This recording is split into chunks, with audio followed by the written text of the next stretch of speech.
We're back now with Missouri's Democratic Senator Claire McCaskill. You just heard Governor Romney. He seems to be saying keep the option of American troops going back into Iraq on the table, at least. You're a member of the Armed Services Committee. What's your take on that? Well, I think the president is trying to not repeat the mistakes of the past. That is, we've got to have a unified Iraq with a competent military, unless we want to tell the American people it is our job, as far as the eye can see, to in fact be the military of Iraq. So we are slowing down the advancement of ISIS. The strikes have been effective in terms of slowing their progress. We are working very hard with some of the moderate Sunnis who aren't with these guys because of their rigid ideology. They're with them because of a political failure of Maliki in Iraq.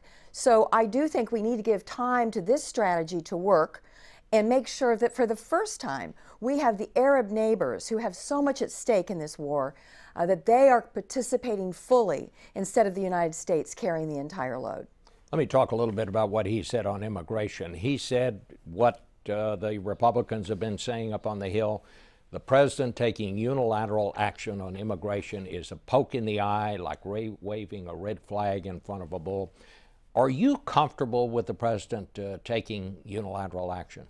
You know, I'm not crazy about it, but let me say this. I'll tell you what a poke in the eye is. A poke in the eye is for the United States Senate almost a year and a half ago passing by a 2/3 majority a comprehensive immigration bill, with Republicans voting for it from places like Tennessee and South Carolina that just got reelected by double digits. And Speaker Boehner has refused to debate one of the most complicated and difficult problems facing our country. They won't take our bill up. All he has to do next week, if he doesn't want the president to act, is take up the Senate bill, amend it, change it, put up your own bill.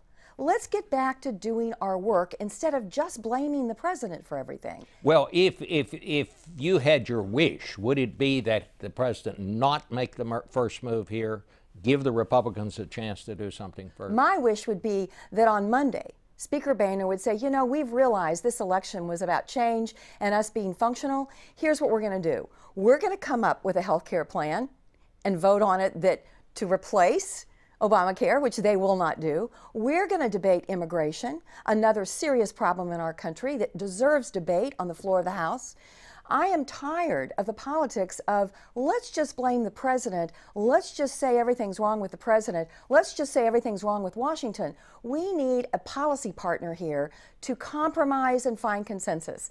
I think that's what this election was about. Let's talk about Democratic leadership. You were one of, I think, at least 6 Democrats who voted against Harry Reid to stay on as your leader in the Senate. Is leadership among Democrats one of the problems here? Well, I think this was a message for the American people. Our party got walloped, and I think they're saying we need to change what we're doing, and I think change begins with leadership. It's just common sense, and it's not complicated. It was very productive. So what do you think? What do you do from here on? Well, I think we have to begin to find those things we can work on together. I hope the lame duck sets that tone. We're going to have to get a national security reform bill through. We've got to fund our government. I'd like us to fund our roads and bridges for longer than 6 months at a time. If we get out of this mode of just trying to make the other guys look bad and get back to working on things we can agree on, that's why as part of the kind of moderate middle in the Senate, I hope to be somebody who's driving people to the center instead of the politics of today, which has a tendency to be on the edges. Let me ask you this. Elizabeth Warren, the fiery populist from Massachusetts, has now been part of voted in as part of the leadership in the Senate.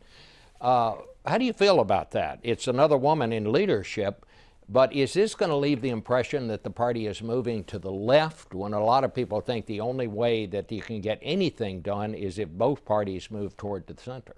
I think that the leadership team hopefully may expand even more with more moderates in it. And by the way, the same day that Elizabeth Warren was selected, so was John Tester, a flat-top farmer from Montana who's about as salt of the earth as you can get and who is a moderate through and through. And so his voice is going to be in that room along with Elizabeth Warren's. Senator, thank you so much for being with us. We'll be right back. We'll talk to some more Republicans in a minute.